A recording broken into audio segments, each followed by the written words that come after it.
সবসময় তো আমাকে বিভিন্ন ধরনের ভিডিও বানাতে দেখেন, যেমন ঘুরতে যাওয়ার ভিডিও, পাহাড়ে ভিডিও, সমতলের ভিডিও, জঙ্গল, হাতি, ঘোড়া, বাঘ, ভাল্লুক সব কিছুই দেখাই, চা বাগান।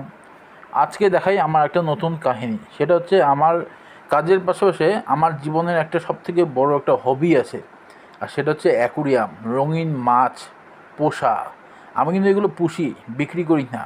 রঙিন মাছ আমার মোট 11টা অ্যাকুরিয়াম আছে। এই 11টা অ্যাকুরিয়ামের মধ্যে বিভিন্ন প্রজাতির মাছ আমি এবার এনেছি।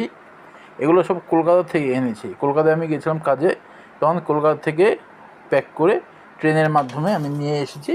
তারপর এখানে আমি ওটাকে রিসিভ করে নিয়ে এসেছি।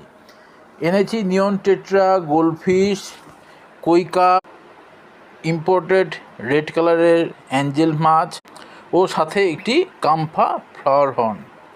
খুব সুন্দর লাগলো কলকাতার মার্কেটে, তাই আমিও নিয়ে আসলাম। আর খুবই সস্তা কলকাতার বাজারে, শিলিগুড়িতে রেট খুবই হাই। এটা আমার ছোটোবেলাকার শখ, যেই শখ আমি আজও পূরণ করে যাচ্ছি। তা আসুন দেখুন আমার সাথে আমার হবি রঙিন মাছের শাড়ি। নমস্কার।